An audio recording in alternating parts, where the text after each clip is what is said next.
We'd like to welcome each and every individual to Voices of Integrity, and we're going through the backstory for the white paper library. And, we've been through all of phase one. Have you internalized it? Guessing maybe not as well as you could. Then we're going through phase two and the income machine. And have you internalized that? Maybe not as well as you should or could or need to.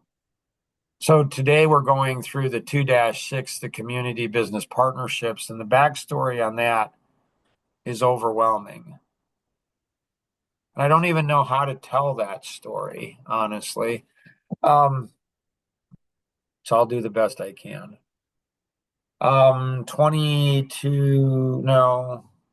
25 years ago, I realized that I didn't have high level people. When I say high level, I mean world leaders, world business leaders or other world leaders in my network, and I needed to. There was a peer of mine that owned a company, and he sold it for 35 million. Went and moved to Italy with his family for a few years. And I had started my company before. His was a technology, mine was a technology, and I wondered, like, why was he able to sell his company for 35 million and I couldn't sell mine for 35 million? And one of the conclusions I came to is that he had a network of really influential people that I didn't have.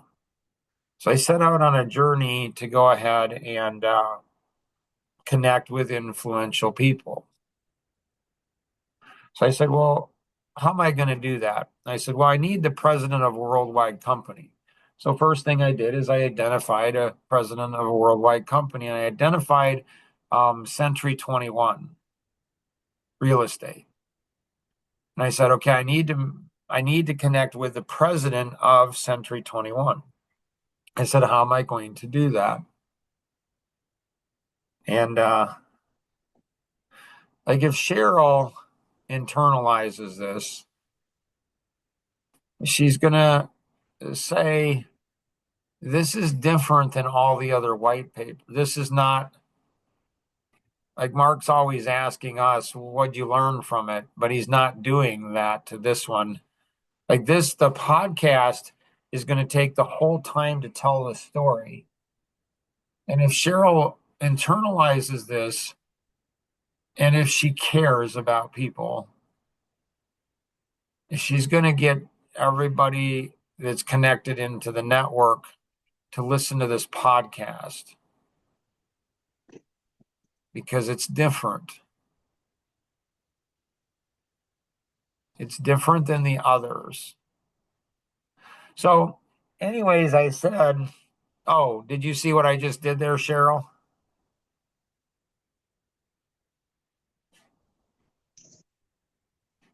Not for sure, Mark.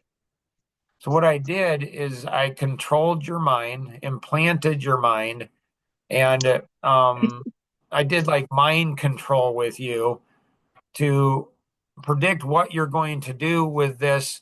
So you have a high probability of doing that with this because I'm controlling your mind and you're allowing me to do that.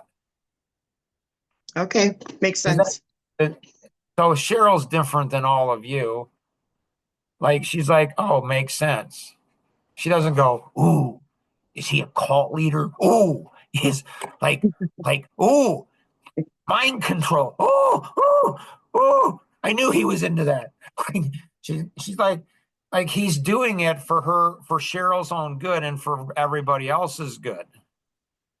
So it's auto suggestions. It's being able to suggest to people what they need to do for their benefit. It's mind control, but it's a good thing because Cheryl might be able to do that on her own, but I don't know. So why leave it up to chance?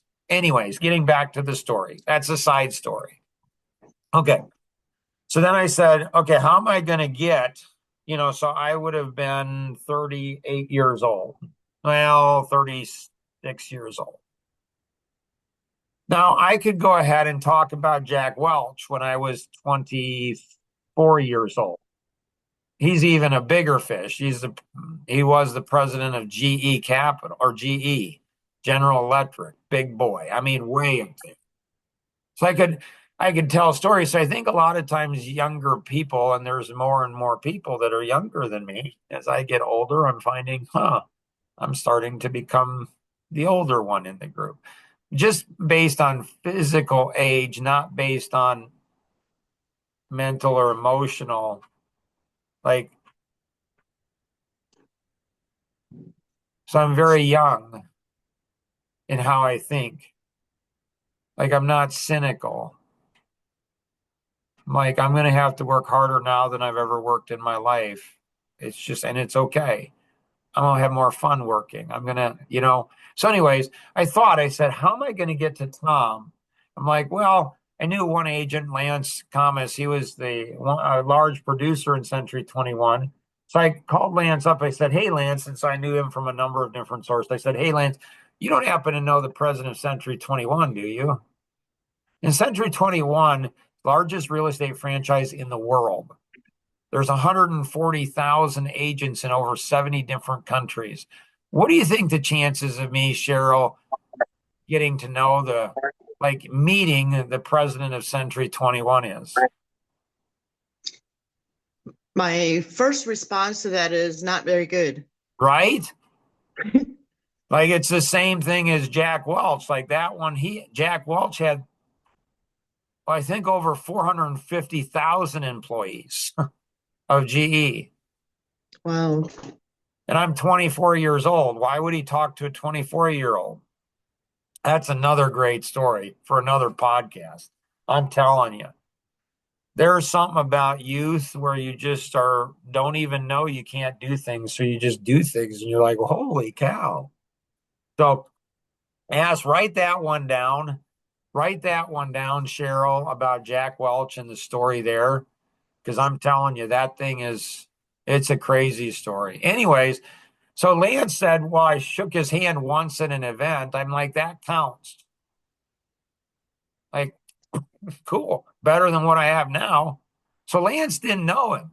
He was just at an event. He shook his hand. His name was Tom Coons, the president. So I said to Lance, I said, hey, do you think you could get him an email or connect with him? He's like, probably. I said, would you mind asking him a question for me? He's like, what's the question? I'm like, have you ever written a book or have you ever thought about writing a book? Would you be interested in maybe talking to a buddy that might be interested in co-authoring? He's like, sure, I'll send that message. So I got it over to him. He emailed it to Tom. And about a week later, Tom went ahead and emailed back and said, yeah, I'd be interested in talking to him. Well, that wasn't that hard. Like, really? Like it worked? Like nothing works. I'm like, wow, that's pretty cool. So I get Tom's phone number and I call him. This is before I knew having executive virtual assistants would be infinitely more effective than me doing the work.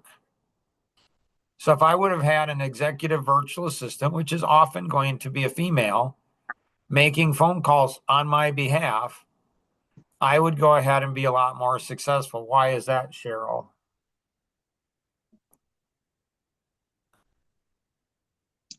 Not sure. Because men, when you have a woman that's calling, especially when she's good voice, good tone, nice, kind, persistent, funny. If you have a woman calling for you as a man, other men will think you're more successful. Oh, Pretty interesting, huh? yeah. Yeah, I didn't know that. Like, I didn't know that until a few years later. All of a sudden I'm like, huh. I had some executive assistants doing. Anyways, I didn't know that, and I had to do the work myself. Hmm. And so another story, another rabbit trail I won't go down. I'm going to be disciplined so we can get through this. And so I called Tom and left a message. And what happened, Cheryl? He called you back. No, he didn't. Oh, then I don't know. Yeah, he didn't call me back. Then what happened? Oh, I get it. You called again. And then what happened? You probably called again. How many times did you end up calling? I didn't count them, but it was over a year. Wow. So 20, 30, 40 calls. I don't know, a lot. Okay. And he never called me back. Okay. So most people would give up, right? Yeah. Not Mark, because Mark's relentless. Yeah. So finally one day, all of a sudden I call him and all of a sudden he picks up the phone. Yeah, this is Tom Kuntz. Like just like that. Yeah, this is Tom Kuntz. Mr. Kuntz, this is Mark Boersma. Oh, Mark, sorry. Later, Yeah. later I found out his executive assistant, I called during lunch and he hates when the phone rings and nobody answers. So she was out. His executive assistant was out. And so he picked up the phone. Dang, I wish I'd have known that a year ago, year before, right? Like Yeah. call during lunch when she's out because then he'll pick up the phone. So how nervous do you think I was after a year of this? Probably pretty nervous. Right? I'm like, blubber, blubber, blubber, blubber, blubber. like, I'm like, hey, Tom, um, yeah, we talked. He says, yeah, sorry about not calling. Oh, no problem, Tom. Like, I know you're busy. Hey, I was just curious, about writing the book. He laughs and he says, well, Mark, I don't know, honestly, if I'd be interested. He's like, I don't even write a good memo. And I said, well, nice thing is, Tom, I have a system in place where we just meet for like 15 minutes a week over the phone. I talk to you. I do all the writing. All I got to do is get, some stories from you. He's like, really? I said, yeah. He's like, all right, let's do that. So we schedule, a time to do that. And so for a year and a half, we met every week, got to know each other. It didn't wasn't for 15 minutes, a half an hour more, whatever. And I wrote the book. And a year and a half after we got it, we self-published it, got it all put together. And and then like 2 weeks before it was to be published, he called me up. He said, Mark, I've got some bad news for you. I'm like, okay. He says, I'm retiring. Oh, Now, at 140,000 agents, I thought, hey, there'd be two sales per agent, so we'd have 250,000 books sold. And I knew that if he didn't go ahead, and I knew that if he wasn't president, they're probably not going to get the books. And so 250,000, 250,000 go ahead and just lost, all of that. What do you think my response to him was? I don't know, other than asking if he could still make sure they get the books. So what I did is I went ahead and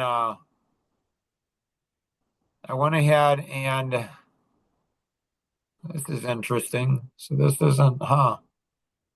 So what I did is I said I had never met him in person.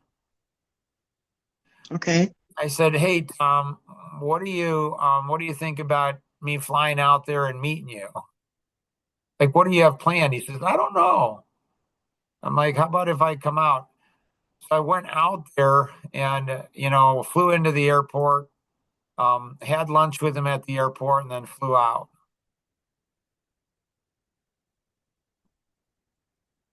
Pretty interesting. Oh, I asked him. I said, Tom, would you rather make $250,000 on the book, or would you rather impact 250,000 people? He said, I'd rather impact 250,000 people. I went ahead and said to him, I said, Tom, I'm curious, um, what would you like to write a book on? He's like, I don't know. I said, well, what are you passionate about? He said, community business partnerships. And I said, okay, let's write a book on that. So we wrote a book on community business partnerships. Tom also helped raise over $100 million for Easter sales. Wow. So that developed an entire relationship of 20 plus year friendship with Tom. Tom and I, after he retired from Century 21 for the next 3 years, he had I think a 3 or 5 year non-compete. So he couldn't do anything for 3 to 5 years. And and so we went ahead and we traveled around the country and spoke together, promoting the book. You know, most standards, the book was not successful for multiple reasons. I was concerned because we weren't hitting our numbers financially. We had goals, and he made some money, I made some money. Neither of us made a lot of money, but we were out in Southern California doing a book tour and stuff, and it was interesting, a lot of fun. And like it was, I don't know, 11 o'clock at night. He was driving because he lives in Southern California, Orange County. He was driving, and I was in the passenger seat. And I said, "Hey, Tom, I'm just curious, like how would you go ahead and, how do you think our partnership's going?" He says, "Oh my gracious," he says, "it's awesome." I said, "Really?" I'm thinking we're not making money. I'm thinking he's going to dump me. Like it's not making money. But he said it was awesome. And I said, "Really? What's awesome about it?" He said, "You are." And then I became really curious. I'm like, "Really? Why do you say that?" He says, "I've never met anybody in my life ever anywhere in the world that mind thinks like you do." I'm like, well, that's interesting. Like, why do you say that? He said, we were at a 6 o'clock breakfast this morning, and your brain, like, it was crazy to see it in work. And it's 11 o'clock at night, and I've been with you all day. Your brain just never, it's crazy to see how your brain works. It was interesting right after you retired, I don't know, about a month later, I said, "Hey, how do you think the stuff's going, with you and I?" He's like, "Mark, like your world is so big." I'm like, "Okay, I don't know what that means." Here's a guy that traveled worldwide, 140,000 agents in 70 different countries. And he's telling me my world's big. I didn't Hmm. understand. And I said, "What do you mean by that?" He said, "Mark, you and I can do anything we want, can't we?" I'm like, "Well, yeah." And so, that friendship is worth more than all the business I could ever get in the world. We've Right. done so many projects. I actually have a podcast with him coming up on Monday on the book Clean Windows.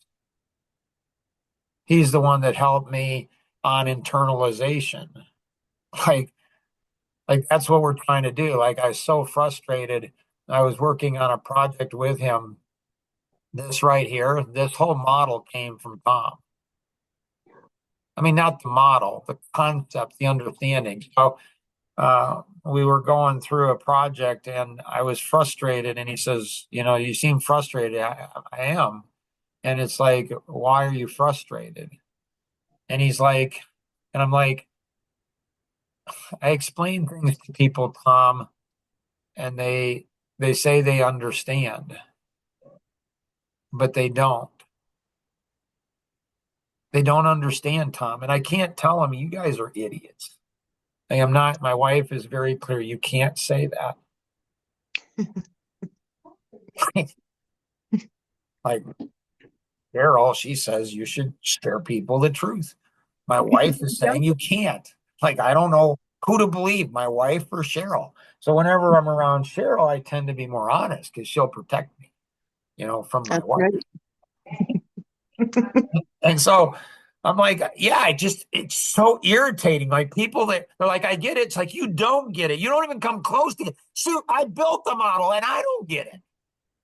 Like, and he laughs and he's like, Mark, he's like, they're not internalizing things. They're not internalizing what you're saying. And immediately I'm like, you got to be kidding. That's the answer. I could feel the energy, and he had the answer. It's just right there. Right there. It's that right there. He has the answer. And I get all excited. I said, that is so awesome, Tom. How do I get people to internalize? He's like, oh, I don't know how to do that. Like, what? But I didn't matter because he gave me the answer. And then I had to figure out the formula. I went to bed that night. And then I woke up the next morning with this model all mapped out in my mind, like the whole thing. Like I got out of bed and I grabbed the first piece of paper by the bed and I wrote out this whole model. And all of this thing came in my sleep. It's crazy. There was another situation where we were on a podcast and he says, you seem a little off today, Mark. I'm like, yeah, I'm frustrated. He's like, why are you frustrated? I said, well, I was doing a partnership with a CPA and, 2 years and, he just dropped out. Like he just quit. He's like, okay. So why are you frustrated? I'm like I'm thinking, duh, Tom, like wanted to shake it. I said, well, I spent 2 years investing into this partnership and the CPA just quit on me. It's just like, it's so frustrating. He says, okay, well, why are you frustrated? I said, Tom, Tom, like, you're not listening to me, Tom. Like, you're not listening. I spent 2 years, wasted whole thing flushed down the toilet. And he's like, okay, so why are you frustrated? Oh, geez. And finally I said, Tom, I don't know what you're talking about. I don't get it. He's like, was it a good idea? I said, well, yeah. He says, are there other CPAs out there?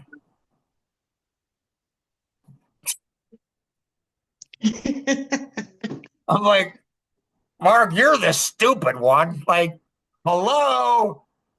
And I have made, my companies have made millions of dollars on CPAs since then. If I would not have had that conversation with Tom and he brought me back to, Mark, stop your whining.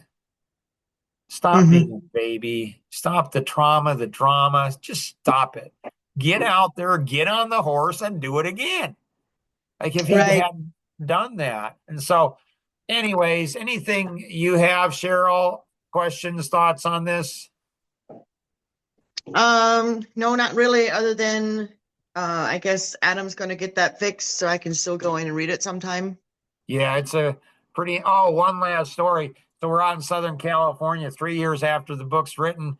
We're doing an event and you come home at night and he says, oh, Mark. I said, yeah. He said, I read our book last night. I'm like, what? It's 3 years. Like we're out there. Like he's like, it's a good book. I'm like, and so he had a system. He had his wife read the book and she says, yeah, it's a good book. And so he just trusted his wife. And then he finally read it. So it's pretty cool. So, anyways, hopefully this has been helpful to you. We'll probably, if you want to do a follow up on this, there's so much in the book. Like it'd be great to, you guys read it and say, what do you think about this? And there's so much. The book, there's so much story surrounding backstory and side story and forward story. There's so many things about this book. The process of this book changed my life forever. So always remember we can accomplish so much more together than we ever could on our own. Have an amazing day. Bye bye.